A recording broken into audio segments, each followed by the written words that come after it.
আউযু বিল্লাহি মিনাশ শাইতানির রাজিম। বিসমিল্লাহির রাহমানির রাহিম।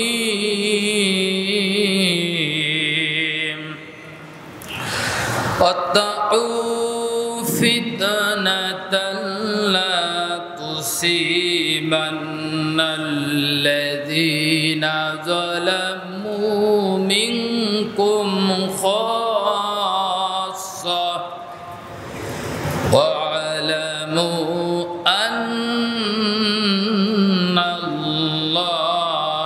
শাদীদুল ইকাব।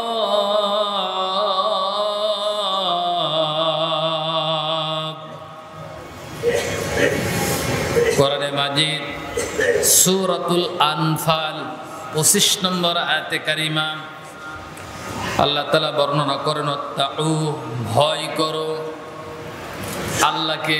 কাকে? আল্লাহকে। ওয়াত্তাউ ফিতনাতাল লা তুসিবান্নাল্লাযীনা যালামু মিনকুম খাসসা। ভয় করো সেই ফিতনাকে, যেই ফিতনার কারণে যদি আযাব নাজিল হয়, যালামু শুধু জালেমদের উপরে আযাব নাজিল হবে না, ঈমানদার মুমিন সর্বশ্রেণী মানুষদের উপরে আযাব গজব নাজিল হবে। ওয়া'লামু ইন্নাল্লাহা শাদীদুল ইকাব। নিশ্চয় আল্লাহ শাস্তি দানে কঠোর। যে আয়াতে কারিমা তেলাওয়াত করেছি তার সংক্ষিপ্ত অর্থ আমি আপনাদের সামনে উপস্থাপন করেছি। আয়াতের শাব্দিক অর্থর ধরন দেখে যারা জ্ঞানী মানুষ তারা বুঝে ফেলেছে আমি কি বলতে চাচ্ছি। আল্লাহ বলছেন, তাকু ফিতনাতাল্লাহ, তোমরা সেই ফিতনাকে ভয় করো, যেই ফিতনার আযাব গজব শুধু জালেমদের উপরেই পতিত হবে না, ভালো মানুষদের উপরেও পতিত হবে। আমার আল্লাহ শাস্তি দানে অত্যন্ত কঠোর। যে আয়াতে কারিমা তেলাওয়াত করেছি এ বিষয় সম্পর্কে আমরা শেষের দিকে কথা বলবো। তার আগে আমরা বলেছি দুইটা বিষয় নিয়ে আজকে আমি আপনাদের সামনে কথা বলবো। একটা হলো কি কি কারণে বৃষ্টি বন্ধ হয়, কোন পাপের কারণে আল্লাহ তাআলা মানুষের উপরে বৃষ্টি বন্ধ করেন। বৃষ্টি না হওয়া যেমন গজব, অতিরঞ্জিত বৃষ্টি হওয়াও গজব। কোনো জিনিস কম হওয়া ভালো না, বেশি হওয়া অবশ্যই তার একটা ভারসাম্যশীল অবস্থা থাকা দরকার। আজকে শুধু বাংলাদেশ নয়, পৃথিবীর কয়েকটা রাষ্ট্রে আমরা দেখতে পাচ্ছি প্রচণ্ড খরা তাপদাহ চলছে।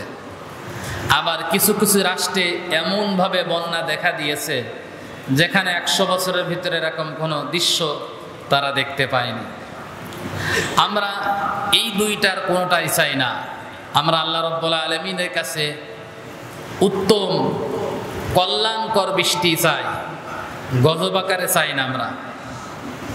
আমরা অনাবৃষ্টিও চাই না, অতিবৃষ্টিও চাই না। আল্লাহর কাছে সেই উত্তম বৃষ্টি চাই যেটা আমাদের জন্য কল্যাণ হয়, যেটা আমাদের জন্য কি হয়?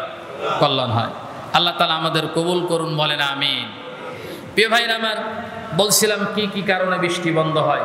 1 নম্বর কারণ, আমরা ধারাবাহিক আকারে কিছু কিছু কথা বলবো, খুব গুরুত্বপূর্ণ বিষয় লক্ষ্য করে শোনার জন্য চেষ্টা করবেন। 1 নম্বর কারণ হচ্ছে মানুষ সমাজে যখন গোপন এবং প্রকাশ্য পাপ, গোপন এবং প্রকাশ্য পাপ, মানুষ যখন নির্দ্বিধায় এই অন্যায় কাজে লিপ্ত হয়, তখন আল্লাহ তাআলার পক্ষ থেকে আযাব আকারে ওই দেশের মানুষের উপর আল্লাহ তাআলা বৃষ্টি বন্ধ করে দেন। আল্লাহ কোরআনে বলছেন, ওয়ালা তাকরাবুল ফাওয়াহিশা মা যাহারা মিনহা ওয়া মা বাতান।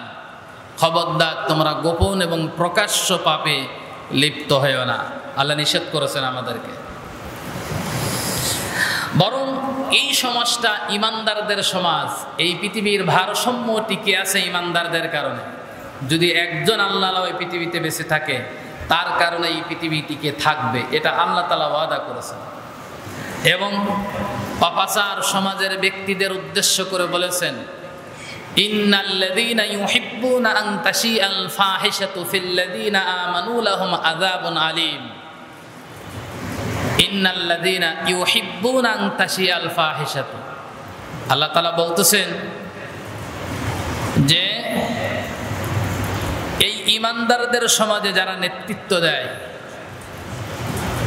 এমন ব্যক্তিরা যদি ভালো কাজের বিপরীত অন্যায় কাজকেই তারা বেশি প্রাধান্য দিয়ে থাকে, তাহলে শুনে রাখো, পাপাচার কাজ, অশ্লীল কাজ, বেহায়াপনা কাজকেই যদি তোমরা প্রমোট করে থাকো, তাহলে ভালো করে শোনো, আল্লাহ রাব্বুল আলামিন অবশ্যই তোমাদেরকে আযাবে পতিত করবেন।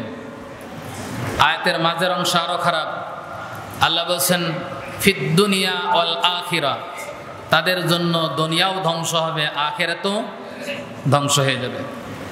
আমি স্বাভাবিকভাবে বলার চেষ্টা করতেছি, একটু লক্ষ্য করে শোনার জন্য আমরা অনুরোধ জানাচ্ছি।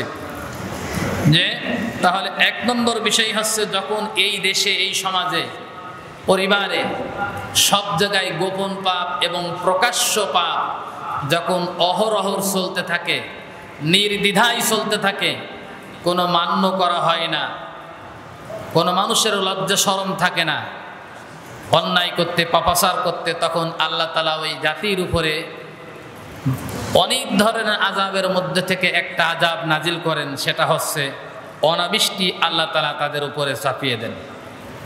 এটা হচ্ছে এক নম্বর। দ্বিতীয় নম্বর হলো, আল্লাহর নবী বর্ণনা করতেছেন, আল্লাহ কোরআনে কারীমের মধ্যে বর্ণনা করেছেন, মানুষ সমাজে যখন তালাতালি, গীবত, পরনিন্দা, পরচর্চা যখন শুরু হয়, তখন ওই সমাজে শুধু এই তালাতালি, গীবত, পরিচর্যা, নিন্দা, হিংসা, প্রতিহিংসা, এগুলো সয়লাভ চলতেছে। নির্দ্বিধায় এক জায়গায় বসে আরেকজনের নামে তার বিরুদ্ধে কথা বলতে একটু দ্বিধাবোধ করে না অনসাক্ষাতে, অথচ জানে না কোনো ব্যক্তির অনসাক্ষাতে গীবত, পরিচর্যা করা এটা কবিরা গুনার অন্তর্ভুক্ত। আল্লাহ নিজেও বলেছেন, ওয়াইলুল লিল মুতাফফিফিন, ধ্বংস ওই লোকদের জন্য যারা তালাতালি করে, কি করে, গীবত, পরিচর্যা করে। মূসা আলাইহিস সালামের জামানার ঘটনা, এরকম বৃষ্টি বন্ধ ছিল অনেক দিন যাবত পর্যন্ত। সাধারণ উম্মতেরা নবীর কাছে এসে বসলো, অবজেকশন করলো, অভিযোগ জানালো যে আমরা বৃষ্টি চাই, আল্লাহর কাছে আপনি দোয়া করুন। কার কাছে দোয়া করুন? আল্লাহর কাছে আপনি দোয়া করুন, বৃষ্টি হোক। মূসা আলাইহিস সালাম একটা কাদিয়াল ময়দানে, বিশাল একটা ময়দানের জনগণকে সমাবেত করলেন, এক জায়গায় জড়ো করলেন, তিনি দোয়া করতে শুরু করলেন, কিন্তু আল্লাহ রাব্বুল আলামিন বৃষ্টি দিলেন না। মূসা আলাইহিস সালাম রাগান্বিত নবী, তিনি আল্লাহর কাছে বললেন, আল্লাহ, আমি নবী হয়ে বৃষ্টি চাচ্ছি, অথচ বৃষ্টি কেন দোয়া হচ্ছে না? নবীরা তো মাসুম, নবীরা কি মাসুম? নবীদের আমলনামায়, কোনো নবীর আমলনামায় বিন্দু পরিমাণ গুনাহ নাই, অথচ নবী দোয়া করতেছেন, দোয়া কবুল হচ্ছে না। আল্লাহ রাব্বুল আলামিনের কাছে মূসা আলাইহিস সালাম বললেন, আল্লাহ, বৃষ্টি হয় না, কারণটা কি? আল্লাহ রাব্বুল আলামিন বললেন, বৃষ্টি হয় না এই কারণে, কারণ তোমার উম্মতের মধ্যে এই জায়গায় এমন একজন ব্যক্তি আছে, যে ব্যক্তি গীবত, পরিচর্যা করে, তালাতালি করে বেড়ায়, একজনের বদনাম আর একজনের কাছে করে বেড়ায়, এই কারণে বৃষ্টিটা হচ্ছে না। আল্লাহর নবী মূসা আলাইহিস সালাম আল্লাহর কাছে বললেন, ওই লোকটাকে আমারে দেখায় দাও, আমি ওই লোকটাকে এইখান থেকে যেত বের করে দিতে পারি। আল্লাহ রাব্বুল আলামিন বললেন, মূসা, আমি নিজেই গীবত করতে নিষেধ করি, আবার আমি নিজেই গীবত ধরায় দেব, এটা হতে পারে না। বরং তুমি তোমার উম্মতকে বলো, তারা যেন তওবা করে, ইস্তেগফার করে, তাহলে আমি রব্বুল আলামিন তাদের তওবা ইস্তেগফার কবুল করব, আর বিনিময় আমি আকাশ থেকে বৃষ্টি বর্ষণ করব। মুসা আলাইহিস সালাতু ওয়াস সালাম বললেন, উম্মতের মাঝখানের ব্যক্তিরা ইস্তেগফার করলেন, দোয়া করলেন, আল্লাহর কাছে ক্ষমা চাইলেন, আল্লাহ কবুল করলেন, বিনিময় এরপরে বৃষ্টি নাজিল করলেন। আল্লাহর কাছে পরবর্তীতে মুসা আলাইহিস সালাতু ওয়াস সালাম বলেছেন, আল্লাহ ওই লোকটাকে আমার একটু দেখাই দাও, আমি একটু দেখি। আল্লাহ বললেন, প্রত্যেক লোকেরই সম্মান আছে, ইজ্জত আছে। যখন সে গুনাহগার ছিল তখন তোমাকে আমি তার নাম বলিনি, এখন তওবা কবুল হয়েছে, তার নাম যদি চিনাইয়ে দিই, ধরাইয়ে দিই, তাহলে তার সাথে তোমার সাক্ষাৎ হলে বেচারাটা লজ্জা পেতে পারে। কি পেতে পারে?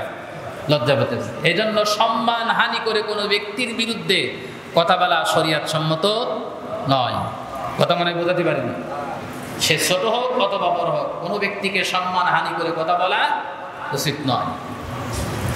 নিতান্তই কোনো ব্যক্তির কোনো কাজ যদি পছন্দ না হয়, তাকে গোপনে আপনি ডাকেন ভালোবাসার দাবিতে, আমি আপনাকে খুব ভালোবাসি, আপনার ভিতরে এই কাজটা আমি দেখছি যেটা গ্রহণযোগ্য নয়, এটা আপনার সম্মানের জন্যই করি, একান্ত ভালোবাসার দাবি নিয়ে গোপনে তার কাছে বলেন, অন্য কাউকে বলার কোনো প্রয়োজন নাই।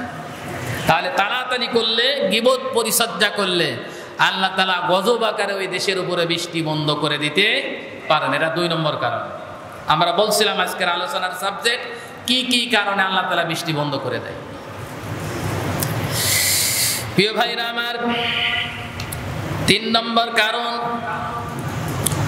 মানুষে যদি কোনো মানুষের অধিকার নষ্ট করে, হক নষ্ট করে, তাহলে আল্লাহ তাআলা ওই জাতির উপরে আযাব স্বরূপ বৃষ্টি বন্ধ করে দেন। এরকম অতীতে অনেক ঘটনা সংঘটিত হয়েছে, সেটা যে কোনো ধরনের অধিকার হোক।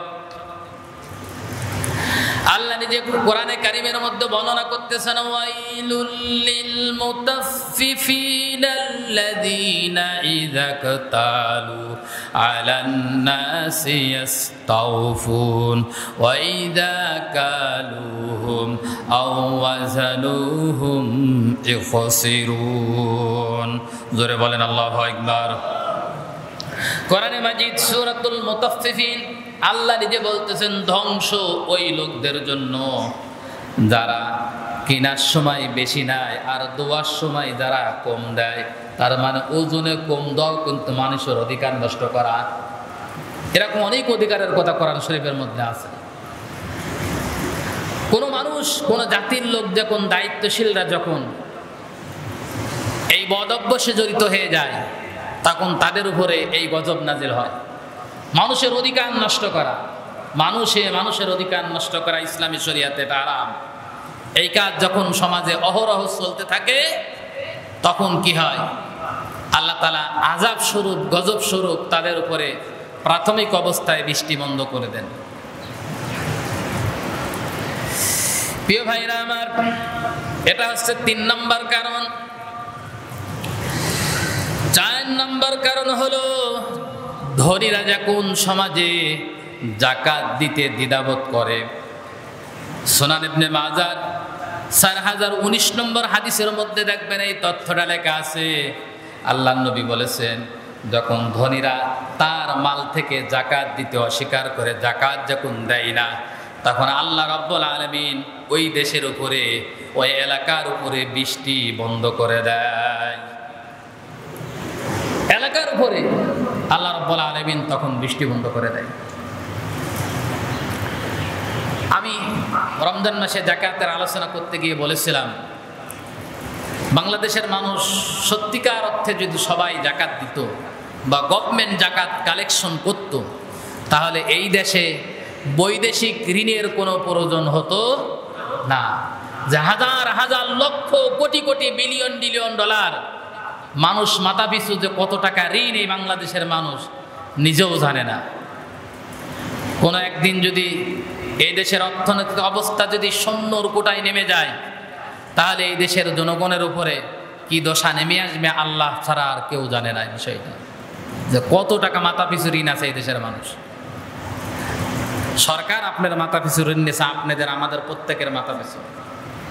কিন্তু জাকাত ভিত্তিক অর্থ ব্যবস্থা চালু থাকলে আর জাকাত যদি উত্তোলন করা হতো, বৈদেশিক ঋণের কোনো প্রয়োজন হতো না। এই দেশের মানুষের টাকা দিয়েই এই দেশকে উন্নতর স্বর্ণ শিখরে নিয়ে যাওয়া যেত। সোনার বাংলা না, আরও যদি ওর সাথে কিছু লাগানো যায় সেটাও করা সম্ভব হতো। তাহলে ধনীরা যখন জাকাত দিতে অস্বীকার করে, জাকাত দেয় না, থাক্য যখন জাকাত দেয়, তখন আল্লাহ তাআলা ওই সমাজের উপরে এই গজবটা, অনাবৃষ্টির এই গজবটা আল্লাহ তাআলা নাজিল করেন। এটা আছে সুনানে ইবনে মাজার 4019 নম্বর হাদিসের মধ্যে দেখবেন আছে। প্রিয় ভাইরা আমার, এবারে বলি, কোন সমাজে কোন রাষ্ট্রের উপরে যদি আলেমদের উপরে যদি নির্যাতন করা হয়, আলেমদের যদি ধরা হয়, গ্রেপ্তার করা হয়, বিনা কারণে তাদের উপরে জেল জুলুম নির্যাতন যদি ফাঁসি দেওয়া হয়, তাহলে আল্লাহর নবী বলেছেন 5টা, অন্য হাদিসে আছে 6টা আযাব আল্লাহ তাআলা ওই দেশের উপরে নাজিল করেন। এই হাদিসটা আছে দেখবেন তিরমিজি শরীফ 528 নম্বর পৃষ্ঠার মধ্যে এই হাদিসটা উল্লেখ করা আছে। সেখানে আল্লাহর নবী উল্লেখ করেছেন, কোন জনপদে, কোন এলাকায়, কোন রাষ্ট্রে যখন আলেমদের উপরে নির্যাতন করা হয়, নিপীড়ন করা হয়, মিথ্যা মামলা দেওয়া হয়, তখন ওই জাতির উপরে, ওই এলাকার উপরে, ওই রাষ্ট্রের উপরে আল্লাহ তাআলা 6 ধরনের গজব নাজিল করেন। এগুলো সব ফুটে ফুটে নবীজি বর্ণনা করেছেন। ওই 6 ধরনের গজবের মধ্যে একটা হচ্ছে গজব, ওই 6টা পয়েন্টের ভিতরে একটা গজব হচ্ছে ওই দেশে অনাবৃষ্টি শুরু হয়। সেই 6টা গজব কি কি হাদিসের মধ্যে স্পষ্ট উল্লেখ করা আছে। প্রত্যেক ঘরে ঘরে আল্লাহ রাব্বুল আলামিন ডায়াবেটিস নামক রোগ মানুষের ঘরে ঘরে বৃদ্ধি করে দেবেন। আজকে সমাজের দিকে তাকিয়ে দেখেন, এমন কোনো পরিবার নেই ওই ঘরের মধ্যে ডায়াবেটিস রোগ নেই। জোরে বলেন ঠিক কিনা? আমি কি আন্দাজে বলছি নাকি? আন্দাজে বলছেন, হাদিসের কথা বলছি। তিরমিজি শরীফ 528 নম্বর পৃষ্ঠার হাদিসের মধ্যে দেখবেন এই তথ্যটা লেখা আছে। ঘরে ঘরে ডায়াবেটিস শুরু হবে। 2 নাম্বার, ওই 6টা পয়েন্টের ভিতরে উল্লেখ আছে ঘরে ঘরে হার্ট অ্যাটাকের রোগ বেশি হবে। আজকে আমরা অনেক মানুষকে দেখতেছি অকাল মৃত্যু হয়ে যাচ্ছে, যুবকদেরকে, যাদের মৃত্যু হওয়ার কথা না। হঠাৎ করে ভালো মানুষ বাজারের থেকে বাড়ি যায়, বাড়ির থেকে বাজারে আসে, কোনো নির্দিষ্ট জায়গায় যাচ্ছে, হঠাৎ করে হার্ট অ্যাটাক হয়ে লোকটার মৃত্যুর সংবাদ আমাদের কানে ভেসে আসতেছে। এটা আল্লাহ রাব্বুল আলামিনের পক্ষ থেকে কিন্তু একটা গজব। ওই 6টা পয়েন্টের 3 নম্বর পয়েন্ট হচ্ছে ওই সমাজের যুবকদের যৌন শক্তি কমে যাবে। যৌন শক্তি যে যুবকদের কমে গেছে, ডাক্তারদের কাছে জিজ্ঞাসা করেন, আমার মনে হয় অন্যান্য রোগীর চাইতে যৌন শক্তি বিষয়ক রোগী ডাক্তারদের কাছে বর্তমানে বেশি। বিশেষ করে যারা অ্যালোপ্যাথি চিকিৎসা যারা করে, ফার্মেসি যারা আছে, তাদের ওই ওষুধ বিক্রি করতে করতে অনেক টাকাই বেশি লাভ হয় এখন বর্তমানে। আমি তো ডাক্তারখানায় যা বসে দেখি, আমার চোখের সামনেও পড়ে এমন এমন যুবক যৌন শক্তি বৃদ্ধির জন্য তারা ওষুধ কিনে নিয়ে যায়। যারা তাজ্জব ভরা একজন যুবক, যৌন শক্তি যে এই দেশের যুবকদের কমে যাচ্ছে তার জ্বলন্ত দৃষ্টান্ত হারবালের পোস্টারগুলো। কারণ মোড়ে মোড়ে রাস্তায় রাস্তায় শুধু হারবালের কি পোস্টার। এই যে কলকাতা হারবাল, অমুক হারবাল, তমুক হারবাল, দেখবেন যে লেখা আছে চলে আসেন, কোনো সমস্যা নেই। এটা হাদিস উল্লেখ করা আছে। তাহলে এই 6টা শাস্তির 3 নম্বর শাস্তি হচ্ছে যুবকদের যৌন শক্তি কমে যাবে এই দেশে মানুষের। ভয় হয় কখন জানি না শুনি এই দেশের উপরে বড় ধরনের ভূমিকম্প হয়েছে। আর একটা ভূমিকম্প যদি বাংলাদেশের এই ঢাকা নামক রাজধানীর পর যদি হয়, কত মানুষ যে মারা যাবে, কত মানুষ লাশ খুঁজে পাওয়া যাবে না। পৃথিবীর সবচাইতে ঝুঁকিপূর্ণ রাষ্ট্রের মধ্যে, শহরের মধ্যে এখন বাংলাদেশের ওই রাজধানী নামক ঢাকার উল্লেখ করা হয়েছে। আর মাঝে মাঝে তো হচ্ছেই, দেখা যাচ্ছে ভূমিকম্প, ভূমিধস আমরা দেখতেইছি।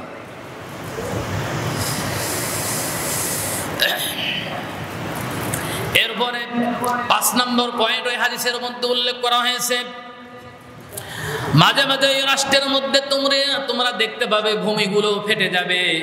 ওই নওগাঁ জেলায় যান, মান্দা থানায় দেখবেন প্রায় 3 কিলোমিটার ফেটে গিয়েছে, এখনো দৃশ্যমান আছে। বাংলাদেশের কয়েকটা জেলায় বিশাল বিশাল ফাটল সৃষ্টি হয়েছে। এটা আল্লাহর নবীর হাদিসের বহির প্রকাশ। যখন সমাজে অন্যায়গুলো হয়, যখন আলেমদের উপরে নির্যাতন হয়, জুলুম হয়, নিপীড়ন হয়, মিথ্যা মামলা দিয়ে আলেমদের উপরে যখন গ্রেফতার করা হয়, তখন আল্লাহ রাব্বুল আলামিনের পক্ষ থেকে ওই সমাজের উপরে 6টা গজব নাজিল হয়। এটা হচ্ছে 5 নম্বর।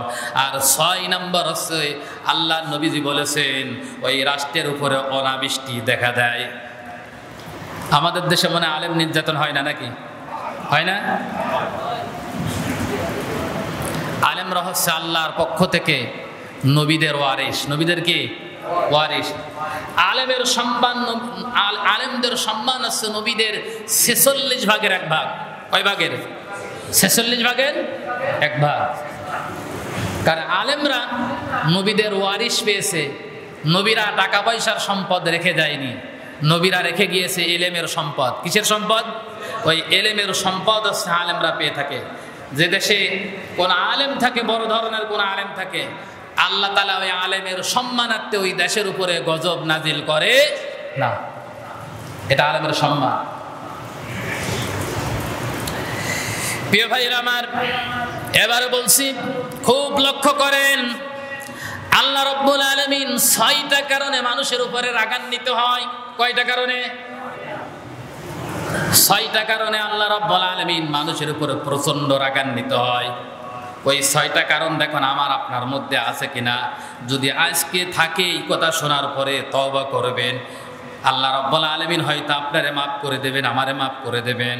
আর যদি ওই কাজ আমার ভিতরে থাকে, তাহলে তওবা যদি না করি, তাহলে আল্লাহর গুসা আর রাগ নিয়ে দুনিয়ার বুক থেকে আপনারা বিদায় নেওয়া লাগতে পারে। 1 নম্বর কারণ আল্লাহর নবী বর্ণনা করেছেন। 1 নম্বর কারণ, সমাজের মধ্যে দেখবেন অসঙ্গত বিদ্বেষপূর্ণ কথা বলা। এখন তো তামাম পৃথিবীতেই তার সয়লাব। অসঙ্গত বিদ্বেষপূর্ণ কথা বলা, একজন আরেকজনকে ঘায়েল করার জন্য যত ধরনের বিদ্বেষপূর্ণ কথা বলা দরকার, দেশ এবং জাতি বিশেষ করে এই কাজটা বেশি সংগঠিত হয় রাজনৈতিক নেতাদের মধ্যে। জোরে বলেন ঠিক কিনা? রাজনৈতিক দলের মধ্যে আমারটা ঠিক না হলো আমি বললাম ঠিক, ওইটাই ঠিক।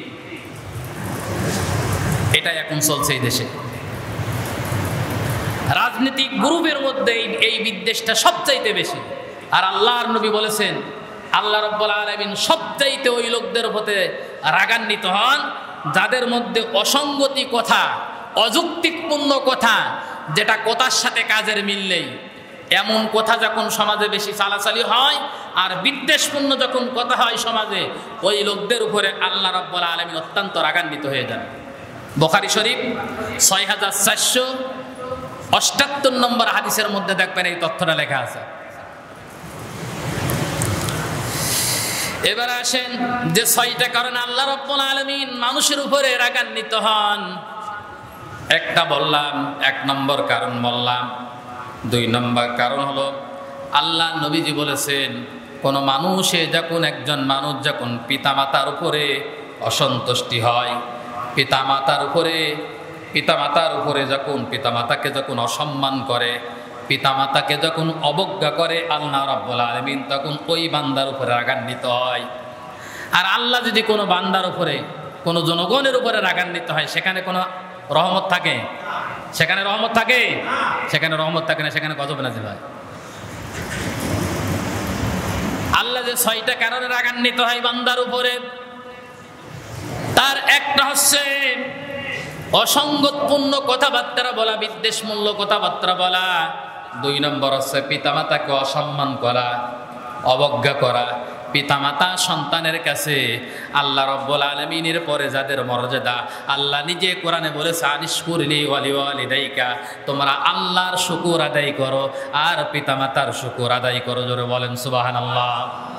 আল্লাহ নিজে নির্দেশ দিয়েছেন, আনিশকুরলি ওয়ালিদাইকা, পিতামাতা যতই তোমাকে গালাগালি করো, তোমার উপরে রাগ করো, খবরদার কখনো কোনো অবস্থায় পিতামাতাকে অবজ্ঞা করবে না, অসম্মান করবে না, বরং ঠান্ডা মেজাজ দেখিয়ে সেখান থেকে সরে পড়ো। এমন অযৌক্তিকপূর্ণ কথা বলছে যেটা মানা যায় না, রাগ হওয়াটাই স্বাভাবিক। তোমার ভালো লাগছে না, তুমি সম্মানের সাথে সেখান থেকে সরে পড়ো। বরং বলো, ঠিক আছে মা, দেখছি আমি কি করা যায়, ঠিক আছে বাবা, আমি দেখছি কি করা যায়। এমন কোনো কথা বলা যাবে না তাদের সামনে, যে কাজ করলে আল্লাহ রাব্বুল আলামিন রাগান্বিত হয়ে যায়। 6টা কারণে আল্লাহ রাব্বুল আলামিন রাগান্বিত হন। তার 3 নম্বর কারণ আছে, কোনো মানুষ যখন কোনো মানুষকে অন্যায়ভাবে যখন হত্যা করে, কোনো মুসলিমকে যখন অন্যায়ভাবে হত্যা করে, আল্লাহ রাব্বুল আলামিন কোরআনে কারীমের মধ্যে বর্ণনা করতেছেন, وَمَن يَقْتُلْ مُؤْمِنًا مُتَعَمِّدًا فَجَزَاؤُهُ جَهَنَّمُ خَالِدِينَ فِيهَا وَغَضِبَ اللَّهُ عَلَيْهِ وَلَعَنَهُ وَأَعَدَّ لَهُ عَذَابًا عَظِيمًا। জোরে বলেন আল্লাহু আকবার। সূরা নিসার 93 নম্বর আয়াতে কারিমা, অমাইয়াতুল মুমিনান, কোন মুমিনকে কোন ব্যক্তি যদি অন্যায়ভাবে হত্যা করে। অথচ আমরা কয়েকদিন আগে দেখলাম বাংলাদেশ সংখ্যাগরিষ্ঠ মুসলিম রাষ্ট্র, প্রায় 97 ভাগ এখানে মুসলমান, 95 ভাগ মুসলমান, অথচ হিন্দু সম্প্রদায়ের লোক দ্বারা 2 জন একই মায়ের সন্তানকে হত্যা করা হয়েছে বিনা কারণে। জোরে বলেন ঠিক কিনা? সাথে সাথে ধরে কতল করে ফেলা উচিত ওকে। ওই দেশের মানুষ ঠান্ডা মেজাজে থাকে কিভাবে আমার মাথায় আসে না। সংখ্যাগরিষ্ঠ মুসলিম দেশে অমুসলিমরা মুসলিমদেরকে অন্যায়ভাবে হত্যা করবে, এটা কোনো মুসলমান বরদাস্ত করতে পারে না। জোরে বলেন ঠিক কিনা? আল্লাহ নিজে বলছেন, ওমাইয়াতুল মুমিনাম মুতাআম্মিদান ফাজাযাউ জাহান্নাম, কোন ব্যক্তি যদি অন্যায়ভাবে কোন মুমিনকে হত্যা করে, মুসলমানকে হত্যা করে, তার ঠিকানা হচ্ছে জাহান্নাম। তার ঠিকানা কি? কোন হত্যাকারীকে যদি কোনো ব্যক্তি সহযোগিতা করে, তার শাস্তি জাহান্নাম। শুধু জাহান্নামই না, আল্লাহ বলছেন খালিদিনা ফিহা, সে স্থায়ীভাবে জাহান্নামে থাকবে, কোনোদিন তাকে জাহান্নাম থেকে উঠানো হবে না। শুধু তাই নাই, আল্লাহ বলছেন অগদাবাল্লাহ, সরাসরি আমি আল্লাহ তাআলা তার উপরে রাগান্বিত, ওয়ালানাহু, আমি তাদের উপর অভিশাপ করি। আমরা দেখতে পাচ্ছি কত মানুষ অন্যায়ভাবে হত্যা হয়ে যাচ্ছে, গুম হয়ে যাচ্ছে। এগুলো অন্যায়, আপনি বুঝতেছেন না। আল্লাহ কেন জাতির উপরে রাগান্বিত হন আর গজব কেন নাজিল করেন, আপনি বোঝেন না। গজব নাজিল হওয়ার পরে হুজুরের কাছে দৌড়ে আসেন, হুজুর দোয়া করেন। হুজুর দোয়া করলেও দোয়া কবুল হবে না। সেই হাদিস আমি বলছি, দেখেন কি হচ্ছে। অনেকে চিন্তা করছে এত বড় হুজুর দোয়া করতেছে, দোয়া কবুল হচ্ছে না। দোয়া কবুল না হওয়ার পিছনে কি কারণ আছে সেটাও আমি আপনাকে দেখাবো। প্রিয় ভাইরা আমার, এই পয়েন্টের 4 নম্বর পয়েন্ট সম্পর্কে আল্লাহর নবী বর্ণনা করেছেন হাদিসের মধ্যে। আমার আল্লাহ রাব্বুল আলামিন কোরআনে ওই কথাটা উল্লেখ করে দিয়েছেন, কোন ব্যক্তি যখন মুমিন থেকে মুরতাদ হয়ে যায়, একজন মুসলমান ছিল, হঠাৎ করে কুফরি মতবাদ গ্রহণ করে মুরতাদ যখন হয়ে যায়, আমার আল্লাহ রাব্বুল আলামিন তখন ওই জনপদের লোকের উপরে আল্লাহ রাব্বুল আলামিন রাগান্বিত হয়ে যান। কোরআনে কারীমের মধ্যে আল্লাহ বলছেন, মান কাফারা বিল্লাহি মিন বাদি ঈমানিহি ইল্লা মান উকরিয়া ওয়া কলবুহু মুতমাইন্নুম বিল ঈমান ওয়ালাকিন মান শারাহা বিল কুফরি সাদরান ফাআলাইহিম গাদাবুম মিনাল্লাহ ওয়া লাহুম আযাবুন আযীম। জোরে বলেন আল্লাহু আকবার। কোরআনে মাজিদ সূরাতুল নাহলের 106 নম্বর আয়াতে কারিমা আমার আল্লাহ রাব্বুল আলামিন বর্ণনা করতেছেন যে ঈমান আনার পরে আল্লাহর সাথে কুফরি করে এবং যারা তাদের অন্তরে কুফরি দ্বারা মুক্ত করেছে, আল্লাহ রাব্বুল আলামিন বলেন তাদের উপরে আমার ক্রোধ এবং আযাব। আল্লাহ যাদের উপরে রেগে যান, রাগান্বিত হয়ে যান, তখন ওই জনপদের উপরে আল্লাহ রাব্বুল আলামিন গজব নাজিল করেন। আজকে আমাদের সমাজে অনেক ছেলেকে দেখছি, অনেক মেয়েকে দেখছি, ফেসবুকের কারণে, ইন্টারনেটের কারণে, ইউটিউবের কারণে তারা ভিন্ন মত অবলম্বন করতেছে। মুসলমান ঘরের সন্তান আবার তাদেরকে সান্ত্বনা দিয়ে বোঝানোর জন্য যদি চেষ্টা করা হয়, বরং সেই ব্যক্তি সেখানে সম্মান নিয়ে ফেরত আসবে, এই গ্যারান্টি আর সমাজ দিতে পারে না। জোরে বলেন ঠিক কিনা? বরং রাষ্ট্রবিরোধিতা করবে। সে যদি আপনার নামে কোনো নালিশ করে, তাহলে সাথে সাথে আপনার হাতে মানে হাত করা পরিয়ে দেওয়া হবে, বেটা তুই নিষেধ করার কিনা। অথচ আল্লাহর গজবে দেশে পতিত হচ্ছে, সেটা বন্ধ করার জন্য যখন উলামায়ে কেরাম যখন সামনে যায়, তখন তাদের উপরে ইস্তেমরুল্লাহ দেশে নেমে আসে। এটাই বাস্তবতা, এটাই আমরা দেখতে পাচ্ছি এই দেশের উপরে। এবার আসেন 5 নম্বর, আমার আল্লাহ রাব্বুল আলামিন 5 নম্বর ওই ব্যক্তিদের উপরে রাগান্বিত হয়ে যান যে ব্যক্তিরা ঈমান আনার পরে কুফরি করে। আগেরটা বললাম মুরতাদ হয়ে যায়, আর 5 নম্বর কারণ হচ্ছে ঈমান আনার পরে কুফরি করে। কুফরিটা করে কিভাবে? আল্লাহ রাব্বুল আলামিন বনি ইসরাইলদের ঘটনা তুলে দিয়ে কোরআনে কারীমের মধ্যে আল্লাহ তাআলা বলতেছে মিম্মাকলিহা ওয়া ইসাইহা ওয়া ফুমিহা ওয়া আদাসিহা ওয়া বাসালিহা ক্বালা তাস্তাবদিলুনা আল্লাযী হুয়া আদনা বিল্লাযী হুয়া খায়র ইহবিতু মিসরান ফা ইন্না লাকুম মা সাআলতুম ওয়া দুরিবাত আলাইহিমুয যিল্লাতু ওয়াল মাসকানা ওয়া বাউ বিগাদাবিন মিনাল্লাহ। আল্লাহ রাব্বুল আলামিন ওই ঘটনা তুলে দিয়ে বর্ণনা করতে, মান্না সালোয়া খেতে আমাদের ভালো লাগে না, আমাদের এমন এক ভূমির থেকে আবাদকৃত খাদ্য আমাদের উৎপাদন করে খাওয়ানোর ব্যবস্থা করা হোক, যার মধ্যে থাকবে মিম্বালিহা ও ইসাইহা ও ফুমিহা ও আদাসিহা ও বাসালিহা।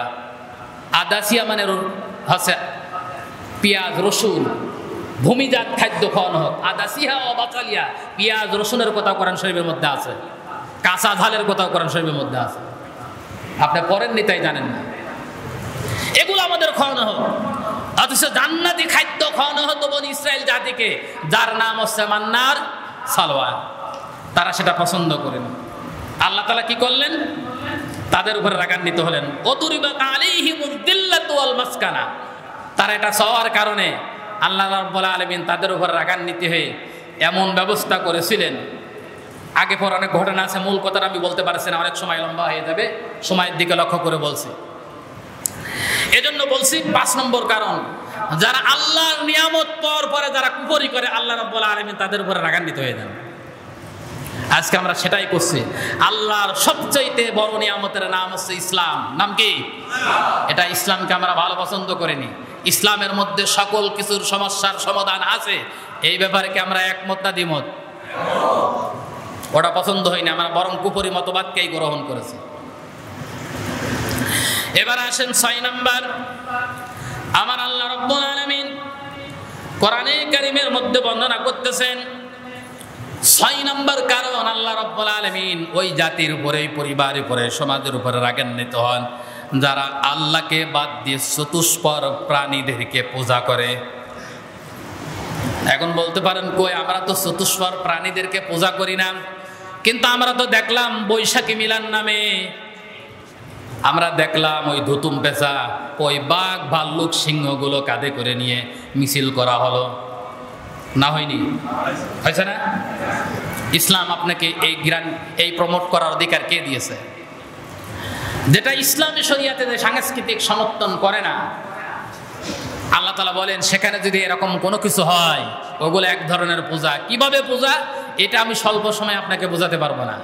এটা আমাকে লিকসার দিতে হলে, বোঝাতে হলে অনেক সময় আপনাকে নিতে হবে আপনাদের সামনে। আল্লাহ রাব্বুল আলামিন বলেন ইন্নাল্লাযীনা ইত্তাখাযুল ইজলা সায়ানালুহুম গাযাবুম মির রাব্বিহিম ওয়া যিল্লাতুন ফিল হায়াতিদ দুনিয়া। যারা গোবৎস বাছুর পূজা করেছিল, ওই মূসা আলাইহিস সালাতু ওয়াস সালামের জামানার লোকেরা, তিনি তুর পর্বতে গেলেন তাওরাত নিয়ে আসতে। আল্লাহ তাআলা 30 দিন কর কথা মূসা আলাইহিস সালাতু ওয়াস সালাম তার কওমের কাছে বলে গেলেন, আর আল্লাহ তাআলা মূসা নবীকে 40 দিন কর জন্য সেখানে নিলেন। তার অনুপস্থিতির কারণে তার কওমরা গোবাছুর পূজায় লিপ্ত হয়েছিল। আল্লাহ তাআলা সব কয়টাকে ধ্বংস করে দিয়েছিলেন। এজন্য আল্লাহকে বাদ দিয়ে যারা কোনো প্রাণী পূজা শুরু করে, আল্লাহ তাআলা তখন ওদের উপরে রাগান্বিত হন এবং গজব নাজিল করেন। এরকম একটা নাই, আরো বহু কথা আমি আপনাদের সামনে বলতে পারবো। প্রিয় ভাইরা আমার, সামনের দিকে অগ্রসর হব না। এখন পদ্ধতি হচ্ছে এই বাঁচার উপায়টা কি? বাঁচার পদ্ধতি 4টা সিস্টেমে বাঁচার পদ্ধতি কোরআন এবং হাদিসের মধ্যে বর্ণনা করা হয়েছে। 1 নম্বর হচ্ছে এই যে নবীজি বলেছেন এবং আল্লাহ কোরআনে কারিমের মধ্যে বর্ণনা করেছেন, গোটা দেশের মানুষ যখন আল্লাহর কাছে স্যালেন্ডার হবে, ইস্তেগফার করবে, তখন আল্লাহ তাআলা মুষলধারে বৃষ্টি নাজিল করার ওয়াদা করেছেন তার বান্দাদের কাছে। কুল তাস্তাগফিরু রাব্বাকুম ইন্নাহু কানা গাফফারা ইরসিলিস সামা আলাইকুম মিদরারা। সূরা নূহের 10 এবং 11 নম্বর আয়াতের মধ্যে দেখবেন আছে, নূহ আলাইহিস সালাতু ওয়াস সালাম তার জাতির লোককে বলল, জাতির লোক, বৃষ্টি বন্ধ হয়ে গেছে, তোমরা নিয়ামত থেকে বঞ্চিত হয়েছো, তোমরা অপরাধী সম্প্রদায়, তোমরা যদি তওবা করে ইস্তেগফার করে ফেরত আসো, আল্লাহ ক্ষমা করে দেবে। ইরসিলিস সামা আলাইকুম মিদরারা, আর আকাশ থেকে আল্লাহ মুষলধারে বৃষ্টি নাজিল করে আমাদের দেশটাকে ঠান্ডা করে দেবেন, নিয়ামতে পরিপূর্ণ করে দেবেন। আল্লাহ ওয়াদা করেছেন, সুতরাং তোমরা ফেরত আসো। তাহলে এই আয়াতের রেফারেন্স অনুযায়ী বলছি, রাষ্ট্রীয় প্রধানের দায়িত্ব হচ্ছে এই, তিনি সহ বাংলাদেশের সকল মানুষকে বলা উচিত তার মুখ দিয়ে যে তোমরা সবাই মসজিদে ঢুকে যাও, আল্লাহর কাছে ইস্তেগফার করো, চলো আমরা সবাই ফেরত যাই আল্লাহর দিকে। তাহলে আল্লাহ তাআলা এই জমিনের উপরে তার পরিপূর্ণ বাড়িধারা রহমত বৃষ্টি আল্লাহ তাআলা নাজিল করতে পারেন। জোরে বলেন ঠিক কিনা? নাম্বার 2, নবীর শিখানো দোয়া অনুযায়ী সাধারণ ভাষায় দোয়া করা। জুমার দিনে নবীজি বৃষ্টি প্রার্থনার জন্য যেমন দোয়া করেছেন, সাহাবায়ে কেরাম, ঘটনা আছে হাদিসের মধ্যে, আল্লাহ নবীর একজন সাহাবা জুমার দিনে খুতবা দোয়াকালীন অবস্থায় নবীজিকে বললেন, ইয়া রাসূলুল্লাহ, বৃষ্টি না হওয়ার কারণে আমরা খুব কষ্টের মধ্যে আছি, আমাদের পশুগুলো, আমাদের খাদ্যদ্রব্যগুলো, আমাদের ফল ফসলগুলো ক্ষতির মধ্যে পড়ে গেছে, আপনি দোয়া করুন। আল্লাহ নবী সাথে সাথে দোয়া করলেন, আল্লাহুম্মা আসকিনা, আল্লাহুম্মা আসকিনা, আল্লাহুম্মা আসকিনা। জোরে বলেন আমিন। দোয়া যখন করলেন সাথে সাথে এই বৃষ্টি নাজিল হয়ে গেলেন, সাথে সাথে এই বৃষ্টি নাজিল হলো। একাধারে 1 সপ্তাহ বৃষ্টি হচ্ছিল।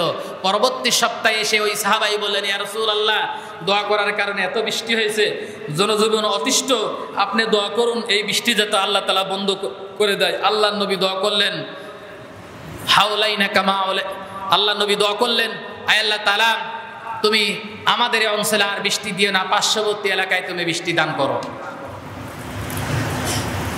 আল্লাহ নবীর দোয়ার সাথে সাথে গ্যারান্টির মতন সাথে সাথে কবুল হয়ে গেল। এই পদ্ধতির দোয়া করা।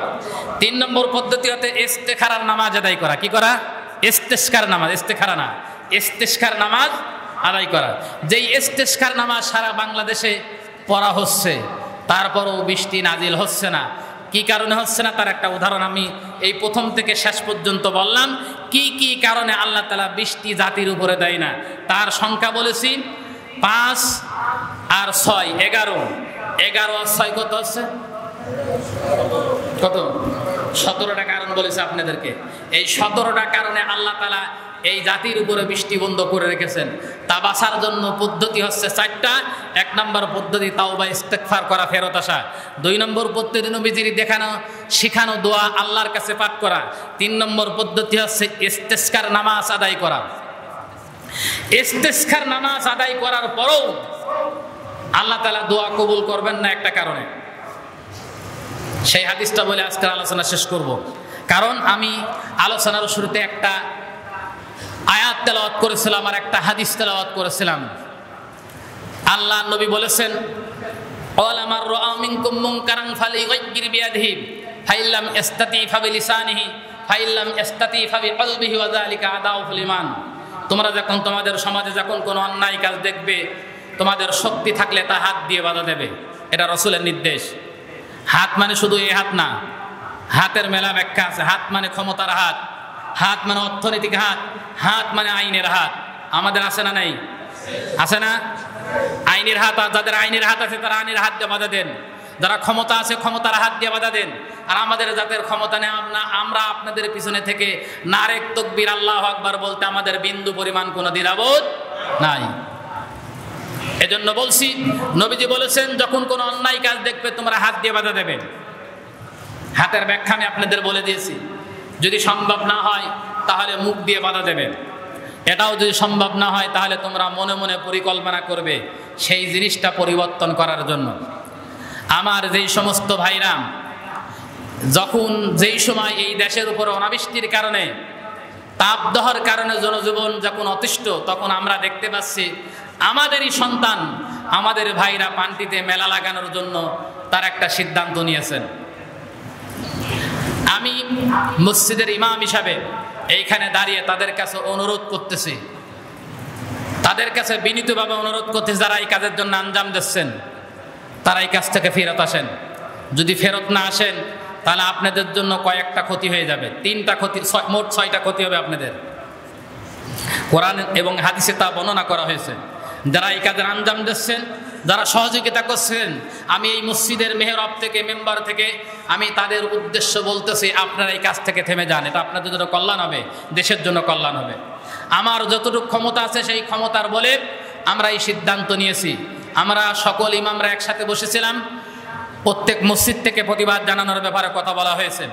আরেকটা সিদ্ধান্ত নিয়ে আছে, গতদিন আমরা ইস্তেসকার নামাজ পান্টি কলেজ মাঠে আদায় করেছি, সেটা ছিল আমাদের সাংগঠনিক বিষয়।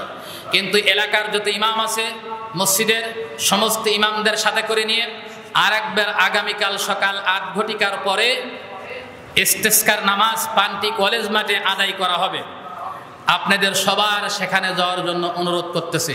ছোট্ট ছোট্ট বাচ্চাদেরকে সাথে করে নিয়ে আপনারা সকাল 8টার দিকে যাবেন, ওখান থেকে নামাজ শেষ করে আপনারা বাড়িতে এসে খাওয়া দাওয়া করার চেষ্টা করবেন আর কি। এটা আপনাদের কাছে অনুরোধ থাকলো, প্রত্যেকেই যাওয়ার জন্য চেষ্টা করবেন, প্রত্যেকেই যাওয়ার জন্য কি করবেন, চেষ্টা করবেন। ইস্তেসকার নামাজ আদায় করার জন্য 2 রাকাত নামাজ হবে, খুতবা হবে, দোয়া হবে আল্লাহর কাছে। কখন কোন অবস্থায় দোয়া কবুল হয় আল্লাহ ভালো জানে, ঠিক না? আজকে আমাদের দোয়া কবুল না হওয়ার পিছনে সবার আলেম, বড় বড় আলেমরা দোয়া করতেছেন, দোয়া কবুল না হওয়ার পিছনে যে কারণটা, সেই কারণটা একটা, সেটা হচ্ছে এই, আল্লাহ নবী বলেছেন যখন সমাজে কোনো অন্যায় কাজ হয়, ওই অন্যায় কাজ যখন বন্ধ করার জন্য, বিরোধিতা করার জন্য সমাজের বিত্তশালীরা, সমাজের নেতৃত্ব স্থানীয় লোকেরা, ক্ষমতাবানরা, তারা যদি বিরোধিতা করার সমর্থ থাকার পরও, বন্ধ করার সমর্থ ক্ষমতা থাকার পরও যদি বন্ধ না করে, তখন ওই দেশের লোকদের, ইমামদের, মৌলানাদের দোয়া কবুল হবে না। এটা হাদিসের কথা। কার কথা? এটা নবীজির কথা। কার কথা? নবীজির কথা। ওই দেশের আলেমদের, সাধারণ পাবলিকরা আল্লাহর কাছে দোয়া করবে, তাদের দোয়া কবুল করা হবে না। আজকে এই সমাজে অহরহ অন্যায় চলতেছে, এই অন্যায় কাজের বন্ধ না করার কারণে এই গজব নাজিল হচ্ছে। এবার বলছি এটা ঘটনা, সেটা হচ্ছে এই, দৃষ্টান্ত দিচ্ছি যে একটা জাহাজ, দোতলা বিশিষ্ট জাহাজ, দোতলা বিশিষ্ট জাহাজে পানি সরবরাহ করার ব্যবস্থা থাকে, কিন্তু দোতলায়, নিচের তলার লোকেরা দোতলায় পানি নিতে যায়। এখন দোতলার লোকজন যদি বিরক্ত হয় যে ভাই তোমাদের কাছেই তো পানি আছে, খামাকা আমাদের উপরে পানি নিতে আসো কেন, তারা যদি বিরক্ত হয়, আর যারা নিয়ে আসতে গেছে পানি তারা যদি মনে করে না কথা তো ঠিকই, দরকার কি তাদের সাথে ঝামেলা করা, আমরা জাহাজের মধ্যে আসি, নিচতলায় আসি, অল্প একটু ফুটো করে নিলেই তো ওকে পানি পেয়ে যাচ্ছে, নাকি কোনো সমস্যা নেই, অল্প একটু ফুটো করে নিলে আমরা পানি পেয়ে যাচ্ছি। এখন সবাই নিচের তলার লোক সবাই পানি নোয়ার জন্য জাহাজের তলা ফুটে করে পানি নোয়ার জন্য সিদ্ধান্ত নিলেন, আর উপরের লোক যারা আছে তারা বসে বসে লা ইলাহা ইল্লাল্লাহ সবাই মরবে না? কারণ জাহাজ যদি নিচের থেকে ফুটো করা হয় তাহলে নিচের তলার লোক যে করে আছে সেটাও মরবে, উপর তলার লোক যে করে আছে সেটাও মরবে।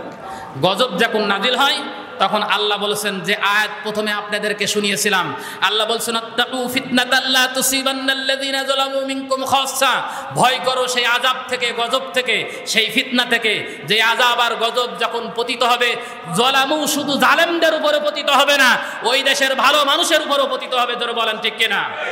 সুতরাং আমাদের দায়িত্ব হচ্ছে কোনো অন্যায় কাজ দেখলে তার কি করা, বিরোধিতা করা, নিজের সহাবস্থান থেকে। আমি কিয়ামতের ময়দানে আল্লাহর হাত থেকে বাঁচার জন্য এই কথাটা বললাম। আপনি যদি এটা রাজনীতি মনে করেন তাহলে এটা আপনার ব্যর্থতা। কিয়ামতে আমাকে ধরা হবে যে তুমি মসজিদের ইমাম হওয়ার পরে তোমার অঞ্চলে একটা অন্যায় কাজ চলতেছিল, তুমি খুদ মসজিদের মেম্বার থেকে কতটুকু কথা বলেছিল। এই জবাবদিহি তার হাত থেকে বাঁচার জন্য আমি আপনাদের সবার সামনে আমাদেরই ভাই ওইগুলো যারা এই কাজের আঞ্জাম দেওয়ার জন্য চেষ্টা করতেছেন তাদের কাছে আমরা যে সবাই ধিক্কার জানাই, তাদের কাছে যদি আমরা সবাই অনুরোধ করি, ইনশাআল্লাহ হয়তো আশা করা যেতে পারে তারা এই অন্যায় কাজ, পাপাচার কাজ থেকে ফেরত আসতে পারে। যখন কোনো দেশে মেলা হয় দেখবেন ওই দেশের লোকদের ভিতরে চুরি চাট্টা বেশি হয়, ঠিক না? চুরি চাট্টা বেড়ে যায় দেখবেন। যে কালকে একজন ইমাম বলতেছে যতবার এই অঞ্চলে যাত্রা আসছে, মেলা আসছে, আমার গাছে সুবরি থাকে না, পরের দিন সকালবেলা যায় সুবরি নেই। কেন? ওই যে জুয়া খেলা, মেলার নামে জুয়া খেলাই তো হয় নাকি? মেলার নামে তাস খেলা হয়, মেলা কিছু হয়। আল্লাহ তাআলা এই সমস্ত অভিশাপ থেকে, আযাব থেকে আমাদের সবাইকে হেফাজত করুন, ধরে বলেন আমিন। এরকম কোরআনে কারিমে অনেক ঘটনা আছে, আমি আপনাদের শোনাতে পারলাম না। আজকে দুইটা কথা বলেছি, একটা হচ্ছে কি কি কারণে বৃষ্টি বন্ধ হয়, দুই হচ্ছে অন্যায় কাজের বিরোধিতা করা আল্লাহ তাআলা ফরজ করেছেন আমাদের উপরে, এটা নামাজের মতন ফরজ। নামাজের মতন কি? ইয়ামুরুনা বিল মারুফ ওয়া ইয়ানহাউনা আনিল মুনকার, আল্লাহ তাআলা এই কাজটা আমাদের উপরে ফরজ করেছেন। এই দুইটা বিষয় বললাম। আর একটা দাওয়াত দিয়েছি আপনাদেরকে, কালকে কলেজ মাঠে সকাল 8টার পরে ইস্তেসখার নামাজ আদায় করা হবে, আপনারা সবাই যাওয়ার জন্য চেষ্টা করবেন। যারা কাবলা জামা পড়েন নাই তারা